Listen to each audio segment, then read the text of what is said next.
Assalamualaikum warahmatullahi wabarakatuh. Izin memperkenalkan diri.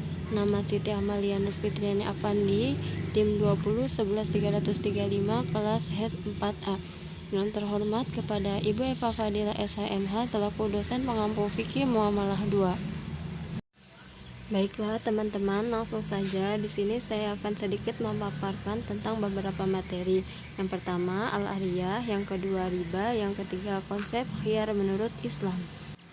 Baiklah teman-teman, masuk pada materi yang pertama, yaitu al-ariyah.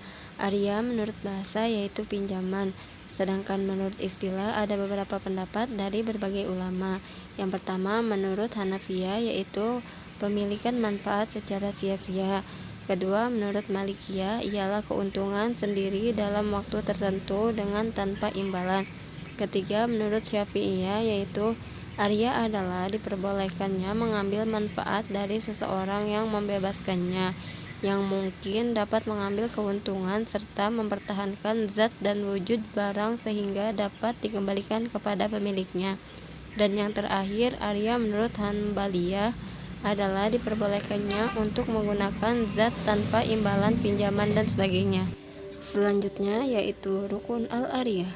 Adapun rukun ariyah secara umum menurut jumhur ulama fikih menyatakan bahwa rukun ariyah terbagi menjadi 4. Yang pertama, orang yang meminjamkan yaitu mu'ir dapat menarik kembali pinjamannya kapan saja selama itu tidak mengakibatkan kerugian bagi si peminjam. Dan ini harus dari inisiatif sendiri, bukan dari paksaan. Yang kedua, pinjaman mustair, wajib menjaga barang yang dipinjamkan agar dapat dikembalikan dengan baik. Yang ketiga, barang yang dipinjamkan mu'ar, keuntungan yang dapat diterima dari mu'ar ialah hanya yang diperbolehkan saja. Dan mu'ar juga sama seperti yang lain, bahwa barang yang dipinjam harus dalam keadaan utuh, tidak merusak zatnya. Yang keempat yaitu sigot, ungkapan ijab qabul atau serah terima, seperti bentuk ungkapan pinjam meminjam baik secara lisan maupun tertulis. Perbedaan al-ariyah dengan jual beli. Ariyah ialah pinjam meminjam, yang berarti memperbolehkan orang lain mengambil manfaat dari suatu barang yang halal dan menggunakannya tanpa merusak zatnya, kemudian harus dikembalikan dalam keadaan utuh dan tidak merusak zatnya.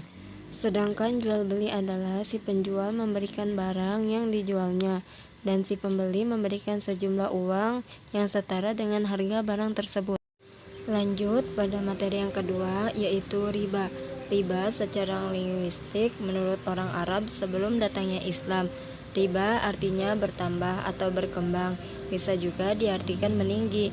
Begitu pula dengan luka, tanah, dan harta yang apabila bertambah atau berkembang dapat dikatakan riba. Dalam fikih muamalah, yang dimaksud dengan riba dalam pembahasan adalah mengenai pada pokok harta, baik dengan jumlah sedikit maupun dengan jumlah yang banyak.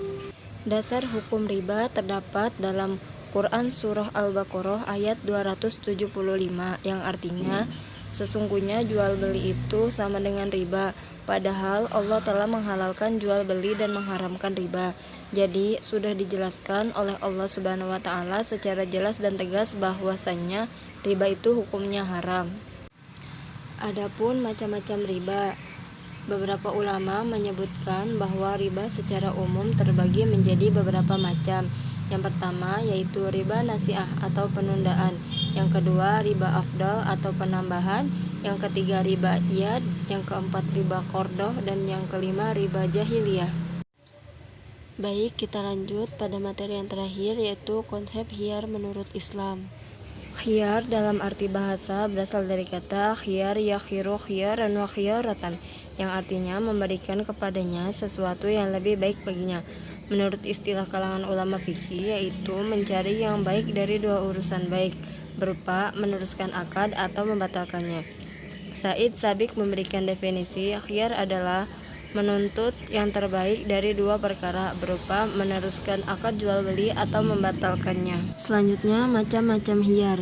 Yang pertama yaitu khiyar majlis, yang kedua yaitu khiyar syarat, yang ketiga yaitu khiyar aib, yang keempat yaitu khiyar ru'yah, yang kelima yaitu khiyar al-wasfi, yang keenam adalah hiyar naqad, dan yang ketujuh adalah hiyar ta'ayun. Mungkin itu saja yang dapat saya sampaikan. Terima kasih. Wassalamualaikum warahmatullahi wabarakatuh.